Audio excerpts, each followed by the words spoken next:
Bienvenue dans De Case en Case, le podcast manga animation japonaise, mais pas que. Et aujourd'hui, on s'attaque à un très très gros morceau, un morceau qui logiquement a bercé la plupart de notre adolescence à tous. Je parle bien évidemment de Death Note, vous l'aurez vu dans le titre. Et pour cette émission, je serai accompagné de Ségolène de la chaîne Ohio Podcast. Salut, comment ça va? Salut Loïc. Bah écoute, ça va très bien et toi? Bah ça va, on finit la journée et on va parler de Death Note, donc ça fait plaisir. Exactement. T'as grandi avec toi aussi, je suppose. Alors moi non, parce que moi j'ai commencé pardon les mangas assez tard, mais ça fait partie quand même de classiques, de mon top 3 déjà de mangas préférés et puis des classiques, incontournables du shonen, d'après moi. Ouais, je pense que c'est un classique pour beaucoup de personnes. Même l'anime avait été plutôt bien reçu, même à l'époque. Je crois que c'est fin 2010 que l'anime était sorti, en même temps que FMA et Hunter x Hunter, enfin les deux reboots. Ça avait plutôt bien marché de mémoire. Et Mais de toute façon, je pense que c'est un manga qui plaît même aux gens qui sont pas des fans de manga parce que, justement ça reste quand même un côté très thriller, qui plaît un peu à tout le monde pour le coup. ouais, ça c'est une très très bonne porte d'entrée au manga, mais je pense qu'on y reviendra juste après. Alors le but de cette émission, ça va être un petit peu au lieu de juste parler de Death Note comme d'autres podcasts ont pu faire. D'ailleurs, allez les écouter, notamment le tien, ils sont très bien. Tu avais fait un épisode sur Elle, si je dis pas de bêtises. Exactement, ouais, un épisode sur elle. Voilà, au lieu de faire de la redite, on va essayer de s'intéresser un peu plus à Death Note aujourd'hui, 15 ans après. Qu'est-ce qu'il en reste? En quoi Death Note a influencé le médium du manga? Est-ce que ça serait encore possible de sortir Death Note aujourd'hui? Pourquoi est-ce que c'est toujours aussi bien aujourd'hui? Est-ce que c'est d'actualité, etc. Enfin, plein de questions qui vont un petit peu driver cette émission. Et on va parler plutôt de ça plutôt que du manga que je pense la plupart d'entre vous connaissent. Pour ceux qui OK. connaissent pas, tu veux faire un petit résumé rapide ou tu veux que je le fasse? Ouais, vas-y, je t'en prie, fais-le.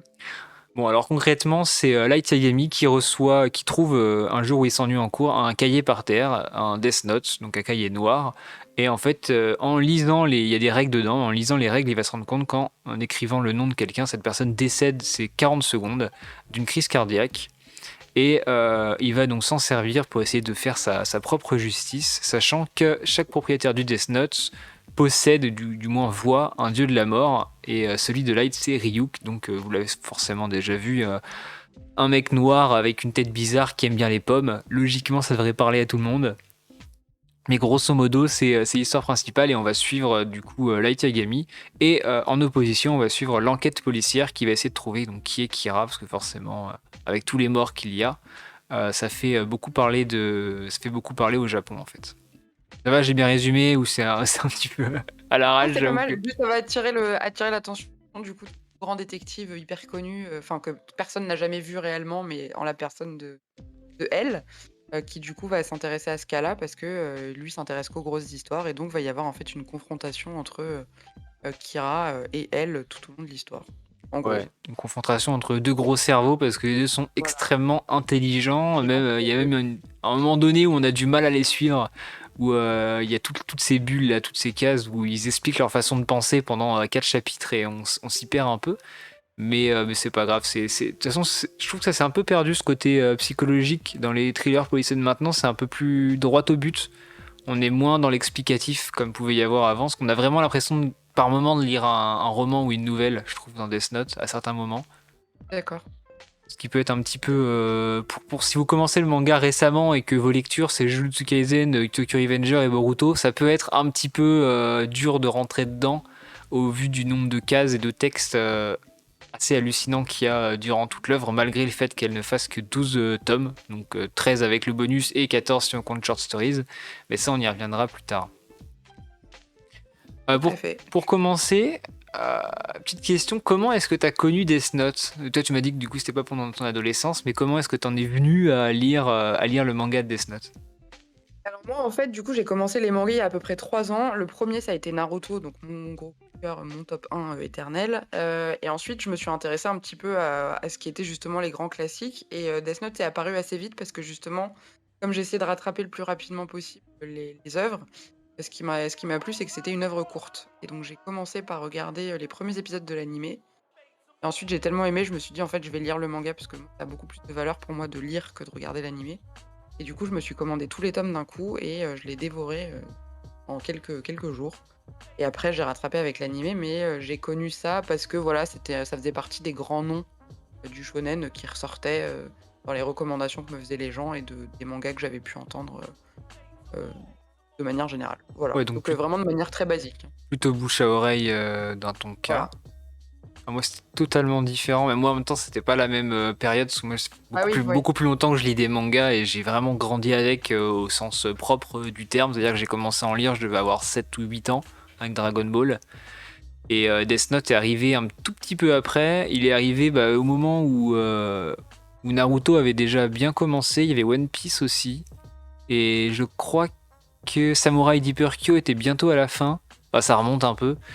Et on a eu du coup le début de Death Note. Alors je crois que c'est 2004 dans les dates exactes de la sortie.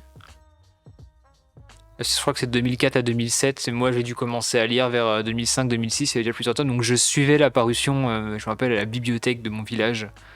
Oh, Dès que ça sortait, j'y étais, on empruntait Death Note et après on débriefait avec les potes à la cour de récré. C'était une autre époque que maintenant, c'est-à-dire qu'on se crachait pas dessus pour des goûts différents. On était plus dans le partage. communauté cancer.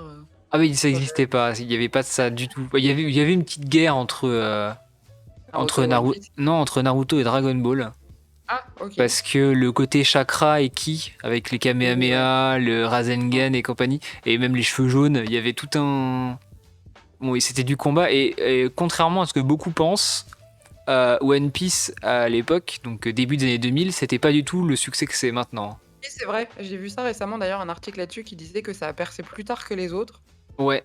Et que vraiment il y a eu une période où c'était plus du Bleach, du Naruto et du Death Note que du One Piece. Et Ah bah que... nous on bouffait que ça, hein. J'avoue que One Piece Mm. ça passait totalement à la trappe. Grâce à Marineford, One Piece s'est fait un nom, Oui, mais ça, ouais. avant Marineford, malheureusement, One Piece c'était le vilain petit canard du Big Three.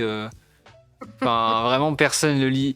Quand je vois que maintenant, la plupart des gens, leur arc préféré de One Piece, ou du moins celui qui ressort le plus, c'est l'enchaînement Water 7, Enies Lobby et du coup ce qu'en suit.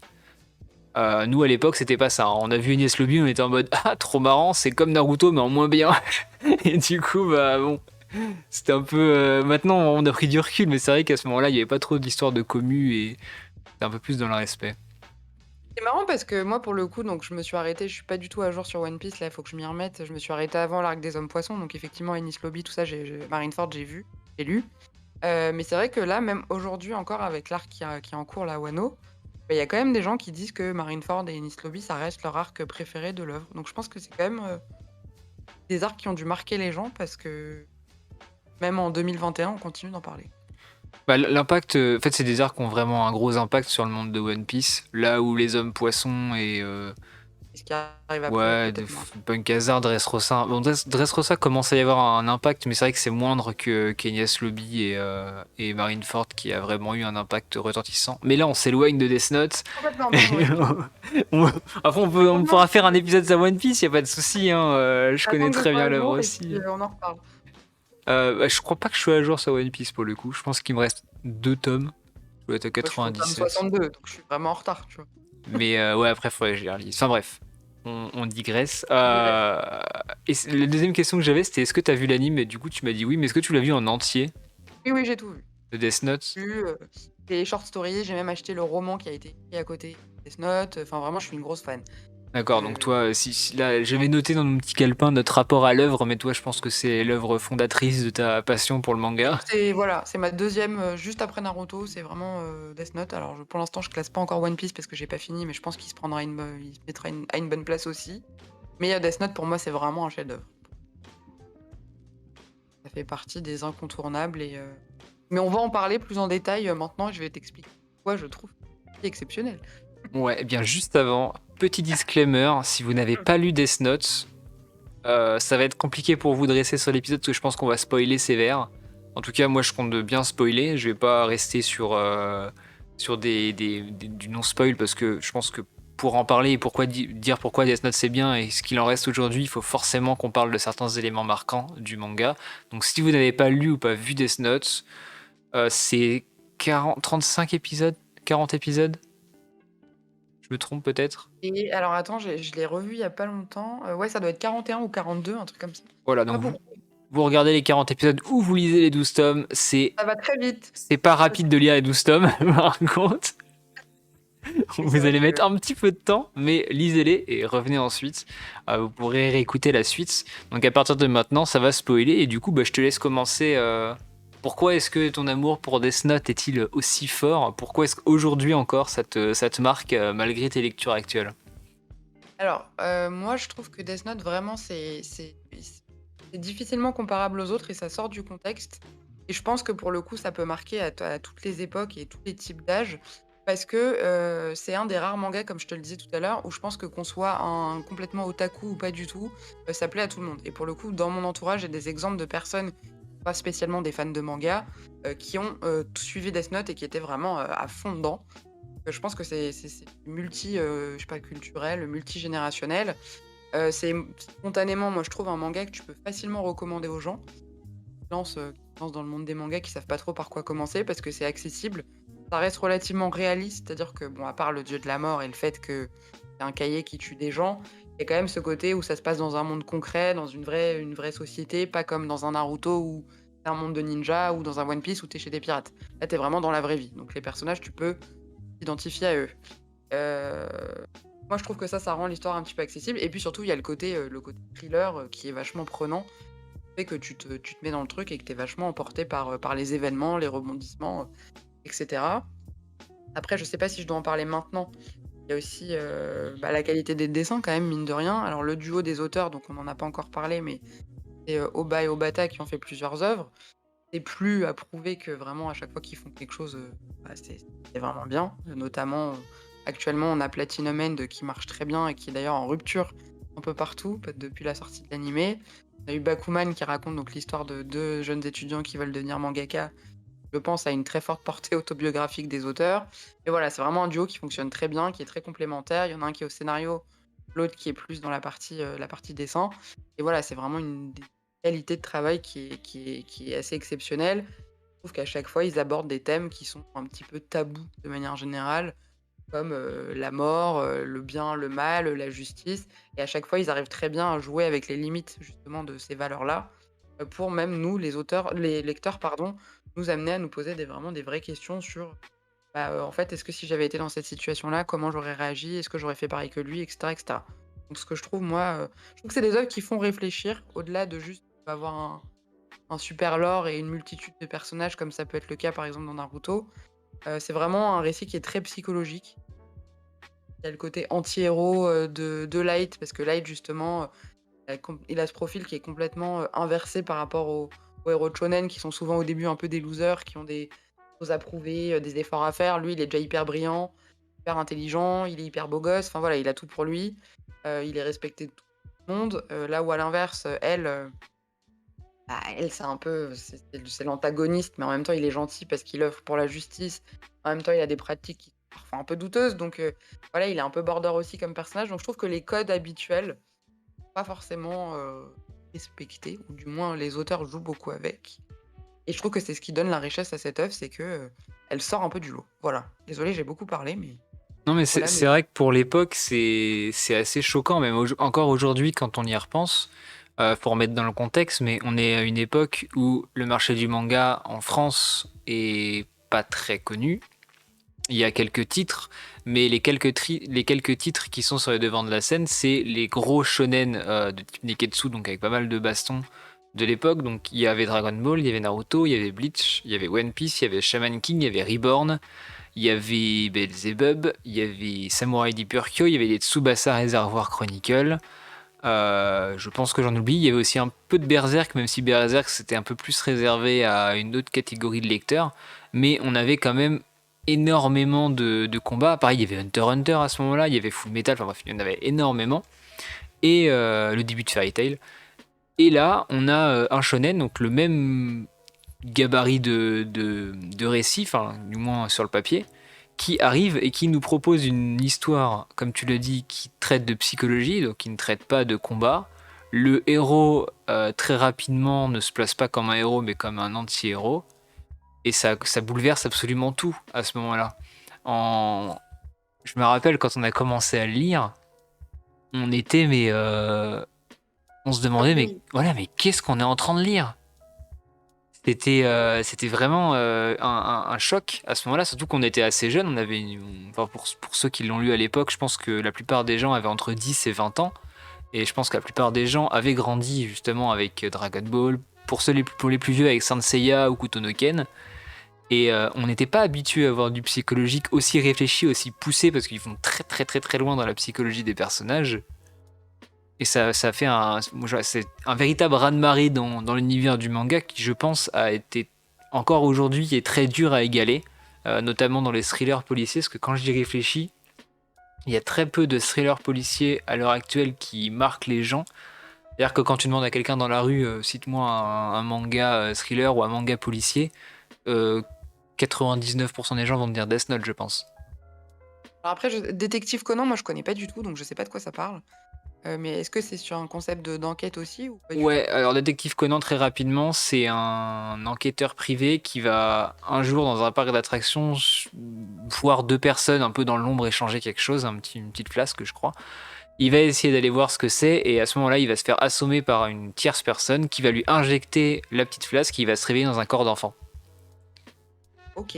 Et Bon. là, après, bon, forcément, les enquêtes, il faut qu'il trouve un moyen de faire croire à tout le monde que c'est pas lui, parce que forcément, si tout le monde apprend que c'est un enfant, enfin, il va devoir mener l'enquête sur l'organisation, tout en faisant croire à tout le monde que le lui adulte existe encore.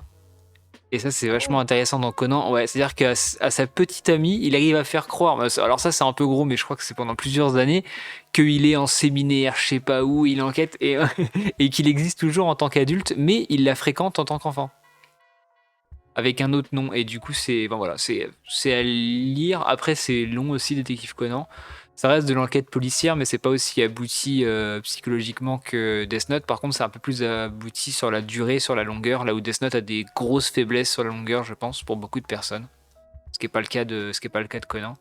Mais ouais, c'est vrai qu'en termes de shonen, même de seinen policier, bah là récemment, il y a Killer Inside qui fait un petit peu parler. Il y a les mangas de Tsutsui, donc Manhole, de Zen, etc., Reset, qui font un petit peu parler aussi, mais c'est très léger. Il y a les Urasawa, qui est un petit peu le maître du thriller, mais Urasawa a toujours été un peu connu, mais moins. Enfin, en tout cas, maintenant, je trouve qu'avec les réseaux sociaux, il expose beaucoup plus que ce que c'était avant. Enfin, personnellement, il y a 5 ans, je connaissais pas Urasawa. Il y a 2-3 ans, j'ai connu via, je crois que c'est 20 Century Boys.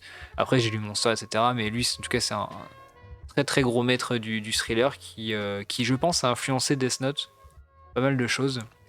Mais là où Death Note a un récit qui est très centré sur deux personnages, enfin, du coup, le cast de personnages de Death Note est assez faible, en tout cas en personnage principal. Ok, il y a les quatre petits flics là qui suivent l'enquête, mais ça tourne vraiment autour de Light, de Elle, de Misa, de Nier après, de Melo. Mais sinon, en termes de personnages, les autres c'est des persos très secondaires quoi. Là Et où c'est ce qui fait que l'œuvre est très riche aussi, c'est que c'est un type qui a un parti pris des auteurs. Mais c'est vrai que du coup, les personnages de Light et de Elle sont hyper travaillés. C'est vraiment, ils sont vachement complets. C'est des persos qui marquent les gens. Et encore aujourd'hui, c'est à toi que je disais ça, mais la dernière fois, je regardais un concours des plus grands méchants dans le manga. Light, il est encore en tête et bien en tête. Et pourtant, il y a des antagonistes qui sont vachement plus impressionnants que lui. Et il est marquant comme personnage. Ah bon? Tu trouves qu'il y a qui est aussi marquant que lui récemment? Juste pour faire Ah, une petite anecdote, une petite alors parenthèse. récemment peut-être pas, mais moi par exemple je trouve que les antagonistes dans Naruto ils sont exceptionnels. Genre un Orochimaru pour moi il est beaucoup plus. Je trouve qu'il a été peut-être un peu bâclé à un certain moment. Et je trouve que c'est des personnages qui sont vachement plus violents quoi. Parce que Light finalement, Orochimaru, faut quand même rappeler que le mec il décime des gens pour ses expériences scientifiques. Alors que Light il tue au premier abord, c'est quand même pour un but louable. Il veut faire la justice, il veut purifier le monde du mal. Bon, lui-même se transforme en méga assassin. Mais au final, il a un but qui, on peut dire, est un peu noble au départ. Là où un Orochimaru, il s'en fout complètement. Et les gens, il veut avoir la connaissance absolue et il a aucun scrupule à aller décimer des populations pour faire ses expériences. En ça, ou par exemple, typiquement dans ce combat, alors c'était hors manga, pardon, c'était les grands méchants de la pop culture. Il était comparé au Joker. Hein. Pardon, mais Joker, moi, c'est le méchant suprême, quoi. Côté Light, C'est vrai que là, il était un un petit enfant de peu cœur, en dessous, quoi. je pense. Je suis une grande fan de Batman, donc autre passion après les mangas, c'est Batman. Heu, Parle un peu en connaissance de cause. Voilà, quand tu es face à des mecs comme ça, pareil, il a été mis face, alors ça, c'est encore un autre débat, mais un personnage comme, Muzan dans Demon Slayer, heu, Muzan aussi, voilà, c'est des gens qui vraiment sont des assassins, profonds, quoi. Là où Light, il assassine pas par plaisir et parce que enfin, et au bout d'un moment, on sent quand même que le mec, il prend plaisir à faire ça, mais de le but de base est quand même plutôt honorable. C'est là où je trouve que c'est pas un vrai méchant à 100 hyper, complètement névrosé, profondément comme peuvent l'être un Joker ou un Orochimaru, quoi. Voilà, après ça n'engage que moi encore une fois, hein, mais Non, mon non, avis. mais de toute façon, Light au début, comme tu l'as dit, a un but qui est très positif, très louable, très, très shonen. Et c'est vrai que Death Note a eu l'intelligence de pousser le manga assez loin pour que on voit et on perçoive un changement dans Light assez marquant sur la fin, où il vrille totalement et il passe du côté obscur. Enfin, assez rapidement, il va être amené à tuer les agents du FBI, qui sont donc la justice. Et à partir de ce moment-là, et c'est très tôt dans le manga, c'est tome 2, je crois, un ou deux, enfin fin du Tu tome tues, 1, tome 2. après, Ray Pember là? Ouais, c'est ça. Et ben Ouais. à partir de là, on commence à se dire, ah, alors il a soif de justice, mais voilà, jusqu'où, enfin quand est-ce qu'il va s'arrêter, parce qu'il y a quand même une limite, mais il franchit la limite très rapidement. Mais il en est conscient et justement il n'a pas envie de la franchir trop souvent. C'est comme s'il avait des petits jokers de ce côté-là. Mais oui, bon, d'accord. La blague sur le joker était peut-être un petit peu forcée, mais il utilise des cartouches bonus, sachant qu'à la fin de l'histoire, il en a presque plus rien à faire de cette limite. Et il y a même un moment donné, moi j'ai eu peur qu'il bazarde toute sa famille. Ouais, ouais, ouais, carrément, bah, son père surtout Ouais, aime, mais c'est ce que je trouve pas mal aussi dans l'histoire, c'est qu'en fait, il a quand même des revirements parce que quand il rend le Death Note, il redevient le petit Light, gentil, attachant, qui a un vrai sens. Tu sais, quand il dit: «Je renonce au droit du Death ouais, Note» et que du coup, il oublie tout. Bah, là, tu vois, tu le retrouves vraiment comme il est, avant de vriller complètement et c'est un mec qui est assez attachant. Finalement, il est sympa, donc il a envie d'aider et cetera, machin, il a un bon fond. Donc c'est vraiment ce côté, avoir du pouvoir et avoir le pouvoir de tuer surtout qui le fait vriller. Mais c'est là où c'est bien parce que tu te dis: «Est-ce que dans la même situation, on n'aurait pas fait pareil?» tu vois? Ça aussi. c'est là où, pour un shonen, c'était assez paradoxal parce que là où d'habitude les héros de shonen ont un but précis et vont rester dans leur ligne directrice tout le long du manga, vont pas trop changer mentalement, ils vont mûrir et ils vont devenir plus matures au fur et à mesure des épreuves qu'ils vont subir. Là où Light, il change très régulièrement de personnalité, entre guillemets, et ça, on n'avait jamais eu ça dans un shonen. Et je pense que ça a beaucoup, beaucoup, beaucoup influencé pas mal de shonen de maintenant, où quand on voit la scission entre le bien et le mal chez les protagonistes ou chez les héros, notamment SNK, plus récemment aussi Jujutsu, où la scission est aussi un petit peu marquée. On peut se poser la question de est-ce que c'est vraiment Death Note qui a influencé tout ça. Moi je pense que oui, vu le rayonnement qu'a le manga, mais c'était une première, et encore aujourd'hui on le ressent dans beaucoup, beaucoup, beaucoup d'œuvres, qu'il y a une très forte influence à ce niveau-là. Il y a ça, il y a le alors je repensais là parce que tu l'as cité à SNK avec le personnage d'Eren, c'est pareil, tu vois? C'est des persos qui sont vachement controversés. Alors je veux pas spoiler SNK ici, c'est pas le but, mais voilà, c'est vrai qu'il y a ce côté où de Eren et Itachi, voilà, c'est des persos qui sont quand même, alors Itachi, on peut pas peut-être pas dire qu'il a été inspiré de Death Note parce que Naruto, c'était à peu près à la même période que Death Note, donc je sais pas s'il y a pu y avoir à ce moment-là déjà une influence, de l'un envers l'autre. Mais, c'est vrai que c'est des personnages de plus en plus dans les œuvres et comme tu l'as dit, et cetera, qui sont un peu ambivalents. Ils sont ni complètement gentils, ni complètement méchants, ils sont un peu entre 2. Je sais pas trop et c'est vrai que c'est un peu ce qu'on retrouve, c'est un peu un mix en fait de Light et de L, parce que les 2 ont chacun un peu leurs intérêts et même L, on peut pas dire que c'est un foncièrement gentil et il lutte pour la justice, mais il va pas hésiter à utiliser des moyens hyper douteux pour faire avouer aux gens les choses, Enfin, c'est pas le mec, tu lui fais pas 100 confiance, directement, quoi. Ah bah, la séquestration de Misa et bah, même Light et son père après qui restent combien? 43 Ah jours? ouais, Un ouais, truc comme ouais, ça? ça. Enfermés, bon après eux ils l'ont voulu, mais Misa ne l'a pas voulu. Bon, Oui, on se dit qu'à un moment, elle qui est censée être le gentil de l'histoire, en termes d'éthique, ne l'est peut-être pas autant que ce qu'on l'imagine. Et Light, qui est censé être le méchant, a peut-être plus d'éthique. Enfin, la frontière, c'est même ouais, plus, ouais, elle est carrément. plus que floue là. Elle n'existe pas en fait. C'est un petit peu les deux mêmes personnages finalement. C'est juste que quand l'un est gentil, l'autre est méchant et vice versa. Après, ils inversent à chaque fois. Vraiment une espèce de double face où chacun représente le pendant de l'autre. Mais c'est un peu à la Joker et à la Batman, en fait, je trouve. Désolée de revenir, encore à eux, mais c'est vrai qu'il y a ce côté où un peu, ils coexistent ensemble. Finalement, quand on a un qui est plus là, bah, l'autre, il se fait un peu chier parce que du coup, il a beaucoup moins de challenge.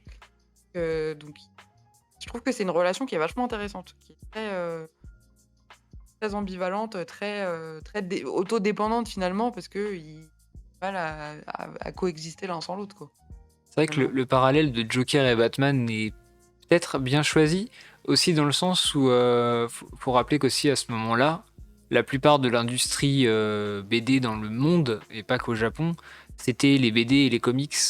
Il y a eu une grosse période début 2000 avec l'arrivée des comics en France, notamment Batman, avec toutes les rééditions. Et là, plus récemment, il y a eu les Rebirths, etc., avec l'excellente run avec la cour d'Aïbou, là, qui est incroyable, que tu as dû lire, je suppose.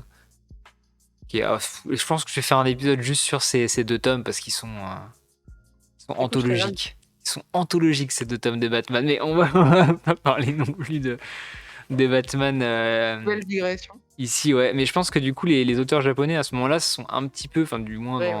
un petit peu inspirés de ce qui pouvait marcher ailleurs, sachant qu'aujourd'hui, c'est l'inverse. Les comics ont tout intérêt à s'inspirer de ce que fait le manga pour pouvoir espérer perdurer, parce que je pense que là, comme c'est parti, malheureusement, si les comics de super-héros se renouvellent pas, ça va être assez compliqué de tenir la barre face à toute la nouveauté et toute l'originalité que peuvent avoir les mangas à l'heure actuelle. Après, moi, je trouve que c'est des publics qui sont quand même un peu différents. C'est pas du tout, ce que tu vois notamment sur les réseaux. Je pense que tu l'as vu sur Twitter, en même temps que moi. Il y a quand même beaucoup de fans de BD de manière générale, beaucoup de fans de comics et les gens ont souvent, je trouve, tendance à faire une distinction un petit peu entre le manga et la BD. Enfin, je trouve que on va dire dans le collectif, le manga, bah, c'est pas exactement de la BD. Enfin, c'est encore un autre genre et c'est parfois un peu sous-estimé justement, je trouve, parce que c'est pas considéré comme, vraie BD à part entière. Enfin, moi, c'est l'impression que j'ai en tout cas. Après, peut-être que je me trompe. Bah déjà, la BD n'est le neuvième art que depuis 1 an, 2 ans. C'est vrai, Je crois effectivement. que c'est ultra récent. Et après, par exemple, le Festival d'Angoulême, ça fait plusieurs années qu'ils essaient de mettre en avant le manga comme patrimoine culturel mondial. Alors, ok, à la base, il y a quand même, enfin, ça remonte à 5 ans, je crois que c'est 2016 ou 2017, où il y a eu les premiers mangas et les premiers prix qui ont été décernés. Peut-être un petit peu avant, mais c'était des prix pour des mangas qui étaient finis. Par exemple, un des prix qui me revient, moi, c'est pour l'auteur de Shaman King, qui a eu, alors que son manga est fini depuis un bail, mais qui a eu un prix à Angoulême. Tezuka a eu aussi des prix, alors qu'il est décédé depuis un sacré paquet de temps. Enfin, et là, cette année, il y a pas mal de mangas qui sont sélectionnés. Alors, peut-être un bon tiers, je pense, de la sélection du festival d'Angoulême est composé de mangas. Donc ça va se démocratiser. Et c'est grâce à des mangas comme Death Note, et récemment comme SNK ou encore Demon Slayer. Et je pense que le médium du manga va s'ouvrir au monde. Enfin, s'ouvrir au monde. Le monde va s'ouvrir au médium du manga, c'est plutôt ça, c'est plutôt l'inverse. Et c'est une Ouais, très bonne chose. ouais, ouais, et puis même les enfants, je trouve que moi, enfin, dans mon entourage, je le vois, il y a de plus en plus de parents qui se disent: «Bah, c'est quand même une bonne approche pour les enfants, pour la lecture». Et mine de rien, quand tu as du mal à faire lire tes enfants, c'est quand même un bon compromis et puis il y a quand même des jolies valeurs dans les mangas. Dans tous les cas, c'est dans le neketsu, shonen, tout ce que tu veux, de toute façon, c'est quand même très orienté, travail, notion d'effort, dépassement de soi, l'amitié, l'esprit d'équipe et finalement pour des enfants, c'est quand même des choses qui sont assez belles à apprendre, même s'ils l'apprennent, on va dire, de manière poétique, dans un manga, quoi. Mm. Moi, je trouve que c'est vraiment bien et c'est vrai que je trouve que le manga prend une toute autre dimension ces derniers temps et on l'a vu notamment, par exemple, avec Paris Manga, qui a été le salon là, qui a été un carnage total, on va le dire, hein. mais qui prouve que voilà, il y a vraiment une communauté qui est hyper présente et qui est hyper importante surtout. Et ça, les gens s'en rendent pas forcément compte, ceux qui sont pas dedans et je prends l'exemple de mes parents. Comme, beaucoup de parents, je pense, de fans de manga, sortent des phrases du type, «Mais c'est pour les enfants, c'est de la BD, tu pas un peu vieille pour lire ce genre de truc?» Finalement, quand ils voient qu'il y a des événements comme le Paris Manga où le truc est complètement, submergé, ils se disent: «Ah bah, en fait, bah, c'est pas pourri que ça et c'est peut-être pas tant que pour les enfants que ça». Enfin, je sais pas toi de ton côté comment ça se passe, mais moi je sais qu'il y a beaucoup de gens dans mon entourage qui ont ce côté, le manga c'est pour les enfants, c'est peut-être un peu vieux pour lire ça, passer à autre chose, quoi. Moi, quand j'étais jeune, c'était l'inverse. C'est ce que je lisais Dragon Ball, bah, Death Note également. Je sais que mes parents avaient feuilleté, avaient un petit peu regardé et ils trouvaient ça trop violent pour Dragon Ball. Et pour Death Note, ils trouvaient ça trop violent, mais de manière psychologique. Oui, c'est vrai. Non mais c'est D'avoir vrai. quelqu'un qui a le pouvoir de décimer qui il veut en écrivant sur une ligne. Et du coup, moi, je sais que Dragon Ball, il voulait pas trop que je regarde parce que c'était. Moi, j'ai commencé par Dragon Ball et pas Dragon Ball Z. Et c'était le Ouais. dernier, c'était le 23e, 24e Tekkenchi Budokai, celui où à la fin il transperce Piccolo. Ouais, ouais, ouais, je Et il est tombé sur le genre de case. Et juste après, il y a donc Goku qui rencontre Raditz et qui se fait transpercer à la fin du tome contre Raditz, qui se sacrifie pour Gohan. Et j'avoue que ça s'était pas trop bien passé. Et pareil pour Death Note, le fait qu'il y ait des gens qui soient séquestrés, etc., c'était pas trop passé à ce moment-là. Maintenant, je pense que c'est un peu inversé. Enfin, moi, j'ai personne qui m'a jamais trop craché dessus parce que je lisais des mangas. Je bois. Non, puis je les recommande à chaque fois quand je vois qu'il y en a qui sont un peu dubitatifs. Je leur dis, bah justement, je leur prête Death Note, je leur prête l'Attaque des Titans, et souvent derrière ils rentrent dedans. ouais, c'est vrai. C'est surtout on va plutôt se reconcentrer sur Death Note, mais Death Note c'est un très bon manga pour, comme on a dit au tout début, Et ouais, c'est faire rentrer des gens dans le manga déjà parce que c'est ultra réaliste. On peut se projeter dans notre monde à nous. C'est-à-dire que là, on peut se dire, ok, ça se trouve, je vais trouver un cahier et je peux devenir Kira. C'est pas déconnant, il n'y a aucun pouvoir, ça fait appel à forcément un peu de surnaturel, mais les croyances, notamment des dieux de la mort, sont des croyances qui existent dans beaucoup de pays. oui, Alors, tout à pas fait. dans la religion chrétienne. Enfin, du moins, j'ai pas de. Enfin, il y a Mmh. Satan, mais Enfin, il y a pas Satan, c'est plus. le diable, c'est Voilà, pas il un y a pas plusieurs dieux de la mort, quoi. Enfin, la, non, la non, mort existe, mais il n'y a pas de dieu spécifique. Mais dans d'autres croyances, en tout cas, c'est quelque chose qui reste encore maintenant. Et donc c'est assez réaliste même de ce côté-là. Des personnes très croyantes peuvent imaginer, même l'histoire du Graal, hein, tout simplement, dans la religion chrétienne, peuvent imaginer que ça existe. On n'a aucune preuve que ça n'existe pas. Donc on peut se projeter, et je pense que c'est une très bonne chose de la part des auteurs d'avoir fait ça. Directement on est dedans. En plus ça commence de mémoire. La première page, c'est Light qui est en salle de cours, qui tourne sa tête vers la fenêtre et qui voit le cahier tomber. Oui, exactement. Et ça, c'est une introduction qui est légendaire parce que dès le début, on voit la salle de cours. Donc directement, on s'imagine nous en cours. On voit le cahier tomber. Et le cahier qui est un objet humain. Enfin, c'est un objet créé par l'homme. Donc forcément, on rentre dedans beaucoup plus rapidement. Surtout qu'on est en train de lire un livre qui est une sorte de cahier. Enfin bref, c'est après je vais peut-être un peu loin, mais c'est très facile de se projeter dans les personnages. Et même après, la façon de réfléchir, il y a plein de moments où on se dit c'est quand même tiré par les cheveux, mais en se posant et en prenant un peu de recul, et là en le relisant, alors Kira et elle ont une façon de penser qui est bon, ça se voit que c'est écrit quoi, c'est beaucoup trop poussé. Mais des personnes comme le père de Light ou les patrons de la succursale là, entre le tome ceux qui ont le Death Note de Ryuk à un moment donné, on peut voir, qui sont C'est-à-dire que pas les, entendu. les, les sept personnes qui utilisent le Death Note pour faire monter leur entreprise. Oui, la société là, oui, c'est, comment ça s'appelle? Ouais, bah cette société-là, je trouve qu'elle est très réaliste Ouais, dans la complètement. façon de fonctionner, plutôt que Light où bon, sa façon de penser c'est exacerbé au maximum. Enfin, c'est très rare des gens comme Light, Ah, mais en dans plus, c'est un l'exemple de la cerveau société. le mec, hein, il est censé être hyper intelligent, plus intelligent que vu qu'elle est censée être l'homme le plus intelligent du monde et que Light est censé avoir une intelligence équivalente, c'est les mecs qui vont trop vite pour le commun des mortels, quoi. C'est peut-être ça aussi sur lequel ils ont voulu appuyer en se disant: «Bah, nous, pauvres lecteurs, nous sommes pas dotés d'une intelligence, hors du commun, même pour nous, ça paraît complètement hallucinant». Peut-être, hein, je sais pas. Et c'est là qu'ils ont eu l'intelligence d'intégrer Misa.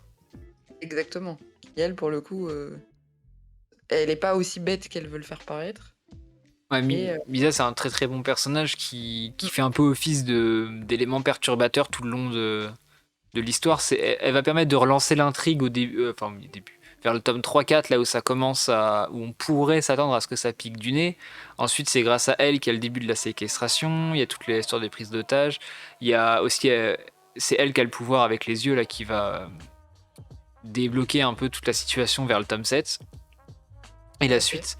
Et comme tu l'as dit, elle est pas si bête, et je trouve qu'elle a un raisonnement et une façon de penser qui au final est beaucoup plus proche de ce qu'une personne lambda pourrait faire. Ouais, complètement. Il va essayer de brouiller les pistes, notamment avec son ami qui va poster, ce genre de choses. Et je trouve que elle est très très bien écrite pour ça. C'est que c'est un personnage qui, malgré le fait qu'elle d'apparence, elle ait l'air un peu nunuche. Enfin, en tant que lecteur, c'est peut-être le personnage dans lequel je me projette le plus facilement dans sa façon de penser. Et je me dis, bah, j'aurais pu penser quand même à ce moment-là. D'accord, d'accord. Puis même au début de l'histoire, quand elle commence à prendre contact avec Light, comme tu dis, je trouve que c'est assez intelligemment fait et effectivement, ça se rapproche de, ce qu'une personne, on va dire, bien constituée aurait pu faire et c'est très réaliste, je trouve. Effectivement, elle nous ramène un peu au côté terre à terre, genre, bon, bah, elle est pas aussi brillantissime que les 2 autres, mais au final, elle est pas non plus complètement débile. Alors avant de passer à la dernière partie du podcast, enfin avant la conclusion, qu'as-tu pensé, toi, des deux gros arcs de Death Note, qui est une espèce de scission au tome 7? Alors ceux qui n'ont pas lu, bah déjà qu'est-ce que vous faites encore là? Et ceux qui ont lu, c'est là où il y a où il y a elle qui meurt, qui se fait tuer. Et ensuite on a un deuxième arc qui se passe donc du tome 8 au tome 12. Qu'est-ce que tu as pensé, toi, des deux arcs? Est-ce qu'il y en a un au-dessus de l'autre? Est-ce qu'il y en a un qui est plus complexe? Oui, oui, clairement, ils sont complètement inégaux les 2, parce que l'arc de L déjà le personnage de L, enfin moi je suis pas très objectif parce que vraiment il fait partie de mes persos de manga préférés. Mais c'est vrai qu'après, une fois qu'il est plus là et qu'il meurt, déjà sa mort est très brutale et on bascule vraiment dans un autre arc qui est un peu plus plan-plan. En fait, tu as l'impression que c'est un peu bâclé et c'est ce que je tout à l'heure, c'est que tu as l'impression que vraiment les auteurs un peu ont été obligés à continuer et ont dû puiser un peu dans des ressources pour pouvoir, donner, une suite, satisfaisante à l'histoire. Hem, mais paradoxalement, je trouve que les personnages de N et de Mélo sont pas mauvais, ils sont plutôt bien écrits, mais ça va enfin, ça va un peu trop vite, quoi. C'est-à-dire que comme cet arc est beaucoup plus court, je trouve qu'ils ont pas eu le temps d'être forcément hyper bien exploités, notamment Mélo, que moi je trouvais vachement intéressant quand on nous l'a présenté. C'est son côté un peu rebelle, qui a vraiment lui très border parce que et à la limite, voire complètement dans la criminalité, pour atteindre ses objectifs. Donc en ça, on peut dire qu'il se rapproche pas mal de la personnalité de elle, finalement. Mais voilà, je trouve que c'est un peu dommage et tu restes un peu sur ta faim, en fait.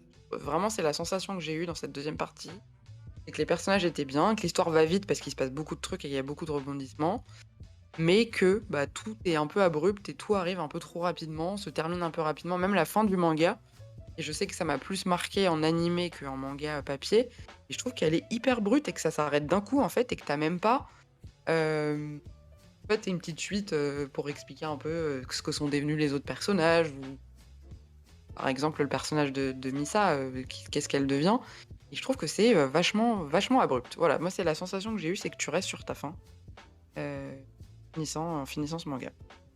Moi, j'avais bien aimé la fin. Encore maintenant, mes souvenirs, elle était pas trop mal. C'est vrai qu'elle était un peu rapide, Alors je mais dis pas qu'elle est pas bien, hein, non, non, pas non, trop. Limite, enfin, tu un peu déçu que ça s'arrête, quoi. ouais, c'est surtout qu'elle arrive un peu comme un cheveu sur la soupe après 4 tomes d'intense réflexion. Parce que là où tu as raison, c'est que l'action, il y a beaucoup d'actions, il se passe beaucoup de choses différentes. Mais pour pallier le fait qu'il se passe beaucoup de trucs et que du coup ça peut être compliqué à suivre, ils ont surexploité l'utilisation des dialogues internes de chaque personnage. Chaque personnage décrit toutes ses actions à l'écrit. Et c'est mais imbuvable. Enfin, honnêtement, cette partie-là est bien écrite, mais il y a trop de texte. On n'a pas besoin de savoir que oui, j'ai pensé que tu allais penser, que j'allais penser, qu'en pensant qu'on allait penser que tu allais penser ça, et l'autre qui répond la même chose. Enfin, ah, c'est un peu trop, tu vois. C'est ce moment-là, moi j'étais un peu en mode bon, je vais lire en diagonale parce que là il va expliquer qu'il est en train de respirer avant de manger son bout de pomme parce que sinon il s'étouffe. C'est compliqué quoi. C'est vrai que c'est un peu tombé dans la surpsychologie, justement. Là où dans la première partie, c'est pas gênant parce que les mecs sont tellement bien faits enfin, bien écrits que ça se voit que du feu. Là, c'est vrai que ça fait vraiment genre, on est des intellos. Enfin, surtout N, moi, je trouve. Parce que Hello, au final, on le voit pas beaucoup. Enfin, en comparaison à N, on le Ouais, voit on voit moins. beaucoup plus N. Euh, euh, c'est vrai que N, il est tout le temps dans ces espèces de trucs hyper réfléchis, surdéveloppés, suranalysé, surdétaillé. Et je suis d'accord avec toi. C'est vrai que. Alors, déjà, je trouve que de base, ces auteurs font des trucs qui sont toujours très, très, très lourds. Des fois, il y a beaucoup de textes. Notamment, par exemple, moi, je repense à Bakuman où vraiment, je trouve que c'était très, très, très dense. Donc, je pense que c'est aussi propre aux auteurs. Mais c'est vrai que là, dans cette partie-là, c'était trop. On va attaquer du coup la toute dernière partie du podcast, à savoir est-ce que Death Note pourrait marcher aujourd'hui? Est-ce que Death Note est un manga qui pourrait être moderne? Et on en a un petit peu déjà parlé avant des influences de Death Note sur tout le manga game actuel, même si bon, on en a quand même beaucoup parlé avant en fait, notamment avec SNK. Toi, je crois que tu voulais parler un petit peu de Platinum End, du fait que c'est une œuvre miroir avec Death Note. Alors, je sais que là-dessus, on n'était pas forcément d'accord sur le fait que ça fonctionnerait aujourd'hui. Moi, je pense que oui. Parce que, comme je le disais et que je l'ai dit pendant tout l'épisode, je trouve que c'est une œuvre qui est tellement un peu ovni par rapport aux autres œuvres qu'on a aujourd'hui que du coup elle sort du lot quoi qu'il arrive. Parce que justement, c'est super réaliste et c'est vrai que dans les œuvres qu'on voit aujourd'hui, que ce soit je vais prendre les gros titres, hein, du Kaizen, Demon Slayer, même SNK, c'est vraiment dans des mondes complètement parallèles. Donc on s'identifie beaucoup moins. Je pense que Death Note a ce côté réaliste qui pourrait fonctionner même aujourd'hui. Et alors, je reviens à Platinum Man. Alors, Platinum Man, c'est encore un peu différent. Moi, j'ai trouvé que clairement, c'était une œuvre miroir de Death Note, où tout est inversé. C'est-à-dire que le personnage principal, Mirai, c'est l'inverse de Light. C'est un mec qui a pas d'amis, qui est pas heureux, il a pas de famille, il a aucun objectif de vie, il a envie de se suicider. Là où Light, lui, c'est tout l'inverse. C'est un mec hyper populaire, hyper intelligent, hyper adulé de tous. Inversement, Metropoliman dans Platinum End, bah, justement, il est plus à l'image de Light. C'est un mec, c'est un beau gosse, il est très connu, enfin très connu, très respecté, il est riche, il vient d'une famille aisée, il est dans une super école, il aime sa sœur plus que tout, très sociable. Là où ben, elle, lui, c'est tout l'inverse, il est complètement asocial, il a pas d'amis à part son. Comment il s'appelle déjà son. Watari. Watari, merci. Voilà, c'est vraiment tout est en opposition. Dans Death Note, c'est les dieux de la mort. Dans Platinum Man, c'est des anges. Enfin, voilà, il y a vraiment ce côté. Et pour le coup, on retrouve toujours ces mêmes valeurs de bien, du mal, de la justice, de sauver les gens, etc. Donc je trouve que c'est des œuvres qui ont quand même beaucoup en commun. Après, voilà, là où Platinum Man a des côtés un peu plus baston, combat, plus de visuel que Death Note, parce qu'il y a quand même toutes leurs histoires de compétition pour devenir dieu, etc., qui les rend un peu plus, on va dire, je sais pas comment je pourrais dire ça, mais c'est plus des personnages de shonen, baston, classiques, on va dire. Hem, Mm. Je te rejoins là-dessus sur Platinum. Pour moi, Platinum, c'est vraiment un anti-Death Note. C'est tout l'inverse. Il est souvent question de sauver des gens, mais, notamment la scène dans le stade, qui est oui, assez représentative c'est horrible. de ce truc-là. Voilà, bah, est-ce que tu sauves des gens, même se sauver soi-même, là où Light, il sait qu'il va mourir un jour, mais enfin, ça le touche pas plus que ça. Dans Platinum, il veut se sauver. Il y a une espèce de rédemption en fait par rapport à lui-même que le héros va essayer de suivre tout le long de l'histoire. Et c'est marrant parce que moi, quand j'ai lu Platinum, j'étais vraiment en mode. Alors, c'est un petit spoil de Platinum, mais à la fin du tome 2-3, je me suis dit, mais attends, mais ils ont repris le même découpage scénaristique que Death Note. Et au tome 3, je me disais, ok, au tome 7 de Platinum, il va se passer quelque chose. Et j'avais totalement vu juste. Tout le tome Bien 7, vu. tout le tome 7 de Non, Platinum, et quand tu y réfléchis, c'est comme c'est l'inverse de Death Note, tout le déroulé de Platinum, c'est le même que Death Note, mais à l'inverse. fais attention à ça, mais bien vu, hein, franchement. Et bien, tu regarderas, et tous Ouais, ouais, les ouais, gros carrément. retournements de situation, ou merde, j'ai perdu ma phrase, mais toute la morale que les personnages vont avoir dans Platinum, c'est exactement l'inverse au moment T que Light dans Death Note, ou que même Death Note tout simplement. Et c'est assez intéressant là-dessous, je trouve, et il faut lire aussi Platinum pour... Je pense que Platinum est un très bon complément à Death Note, et je suis même arrivé à me demander est-ce que Platinum n'existerait pas dans le même univers que Death Note. Vu qu'il y a les dieux de la mort et que dans Platinum il y a les anges et les dieux de la vie entre guillemets. Bon, peut-être qu'il y a un Oba Obata universe. On n'en sait rien. C'est possible. Il y a plein d'auteurs qui aiment bien faire ça, et c'est vrai que j'hésitais à faire un podcast sur Tsutomu qui est très fort pour ça, pour créer des univers étendus entre plusieurs mangas. Et peut-être d'ailleurs qu'il y a des clins d'œil dans Platinum qu'on n'a pas forcément vu à Death Note, hein, alors peut-être Sûrement. toi plus, hein, mais auxquels on n'a pas fait attention et s'en rendra compte en le relisant. Parce que je sais que moi je les ai lus très vite parce que je voulais vraiment connaître la fin. Et je suis peut-être passé pour le coup à côté de détails. Mais je trouve que c'est quand même, enfin, c'est vraiment un parallèle entre les deux qui est évident et que tu ne peux pas ne pas remarquer quand tu as lu les deux. C'est vraiment, c'est trop évident, quoi. Hmm. Vraiment. Et pour en revenir sur le fait que Death Note marcherait aujourd'hui, là on n'était pas spécialement d'accord, mais je pense qu'en fait on ne pensait pas la même chose. C'est que toi, tu penses au manga en lui-même. Death Note aujourd'hui, je pense que ça se vendrait. Peut-être pas aussi bien que d'autres titres, mais ça se vendrait. Il y aurait une communauté, il y aurait des gens qui en parleraient. Mais moi, je pensais surtout au fait que ça marcherait pas dans la structure du récit en tant que tel, dans la diégèse. En fait, l'explosion d'Internet rend complètement caduque plein de choses de Death Note. Oui, c'est vrai. Et dans Short Stories, notamment, on va en parler un peu après, l'histoire avec celui qui a la coupe rasée sur les côtés, j'ai complètement oublié son nom.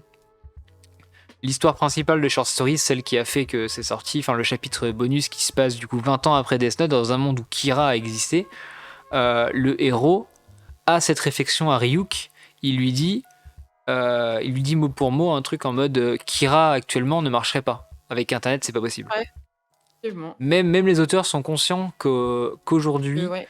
le Death Note ne marcherait pas du tout pareil, parce qu'on est trop surveillé, parce qu'il y a trop de facilité à remonter jusqu'à quelqu'un, et tout l'aspect enquête qu'il y avait, d'ailleurs elle l'avait très bien compris dans le manga, elle qui dit que l'informatique c'est l'avenir, mais que c'est pas encore assez développé, c'est pour ça qu'il tient absolument d'avoir un ordinateur partout où il va.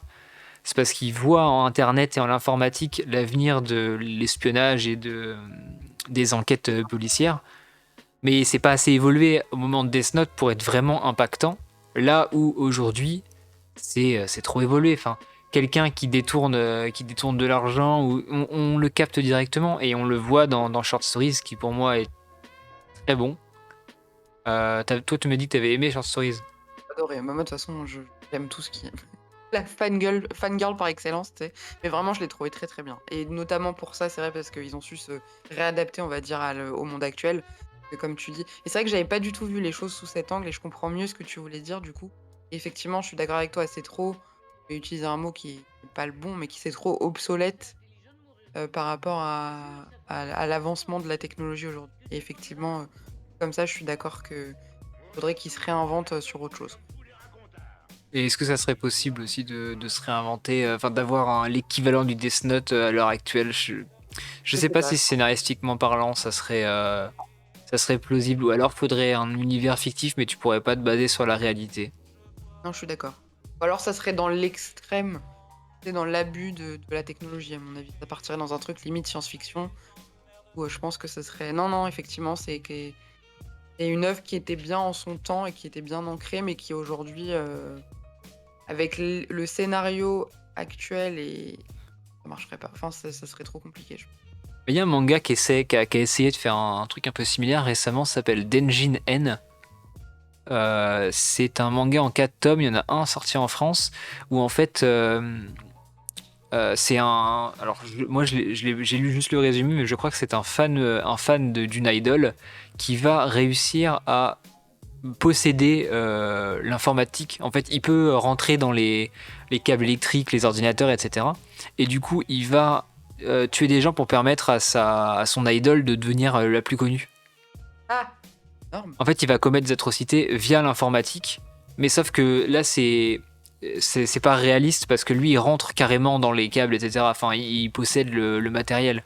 Oui, oui, oui, oui, littéralement, quoi. Voilà, donc c'est pour moi, vu le résumé et d'après ce que les gens ont dit, ça a l'air d'être un successeur, mais alors le mot successeur, moi je suis qu'à moitié fan parce que récemment, pour l'anecdote, on m'avait dit il faut que tu lises Jagan, c'est le successeur de Parasite.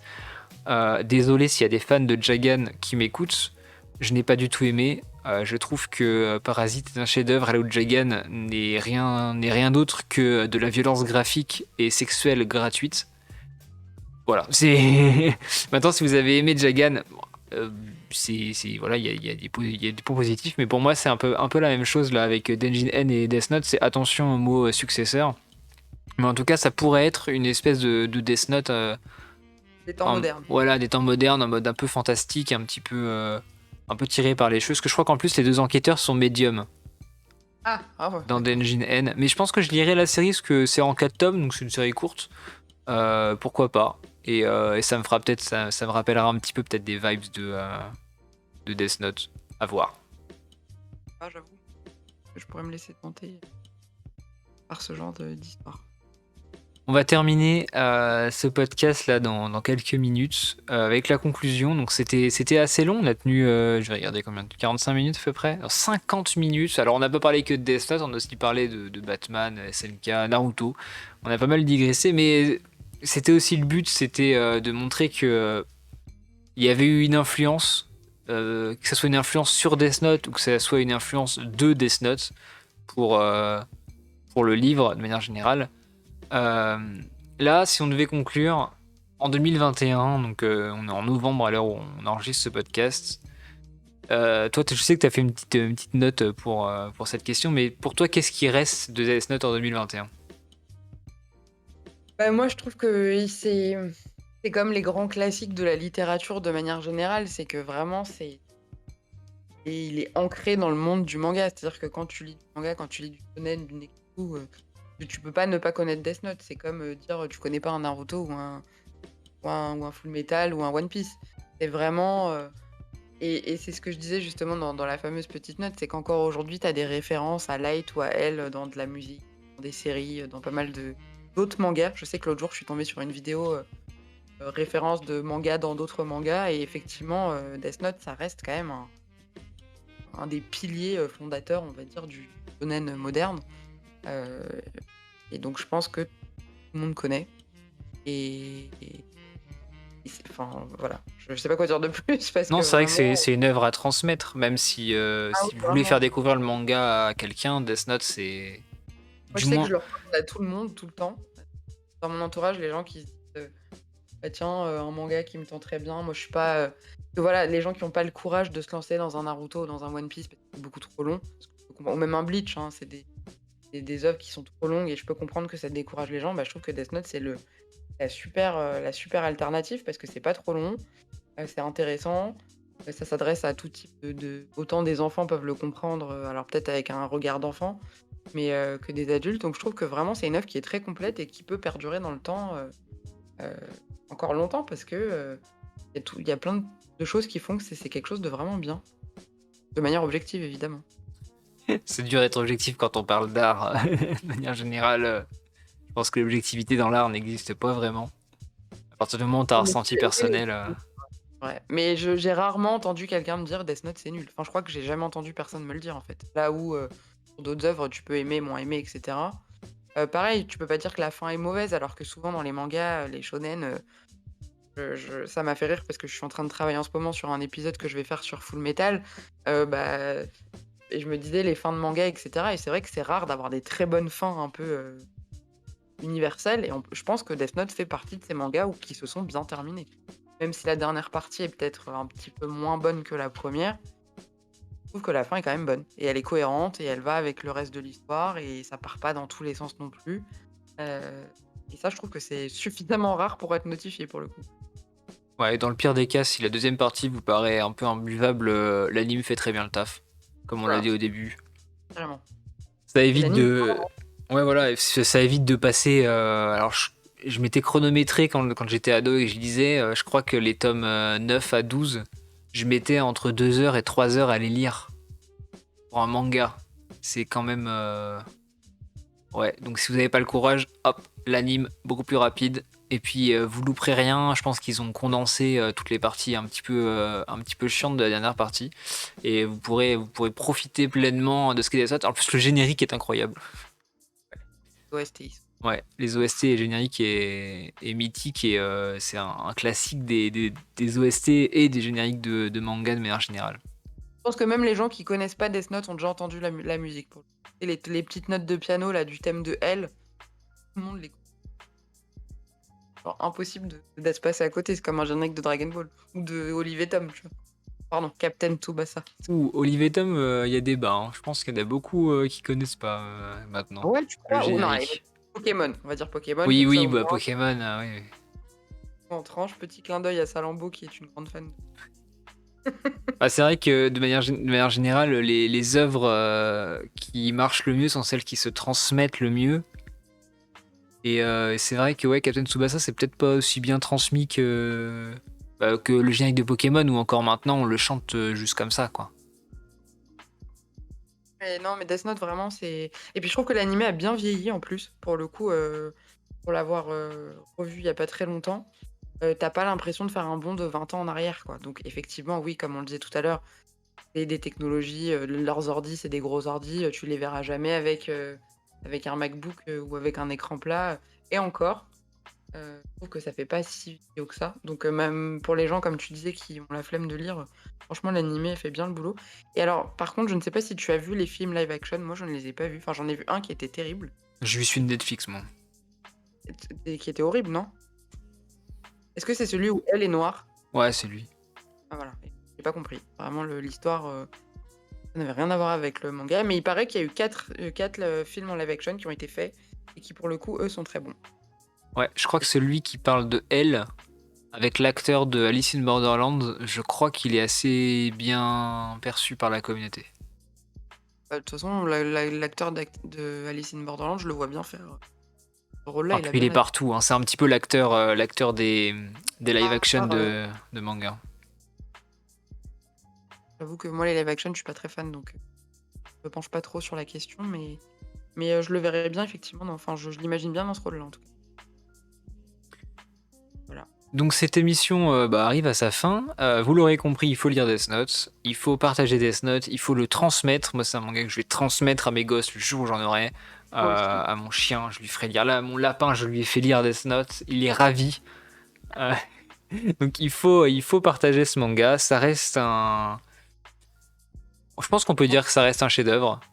Ouais, vraiment. J'hésitais, mais en fait, non, ça serait mentir que de dire que c'est pas un chef-d'œuvre, sachant que la définition même du chef-d'œuvre, c'est donc ce qui se fait de mieux dans un domaine artistique et ce qui se fait de mieux dans le manga, dans le genre thriller. Hors Urasawa, c'est Death Note, donc lisez Death Note, c'est un chef-d'œuvre, c'est une masterclass comme beaucoup aiment utiliser ce mot maintenant. Est-ce que tu as un mot de la fin avant de terminer? Non, vraiment, vive Death Note, lisez Death Note, c'est génial, vous ne serez pas déçus et vous en redemanderez, voilà. Eh bien, je propose à tout le monde d'aller te rejoindre sur ton podcast. Donc, c'est Ohio Podcast.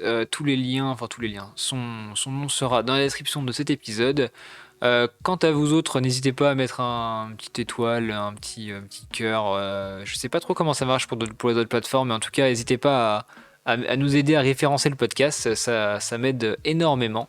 Merci à tous de nous avoir écoutés.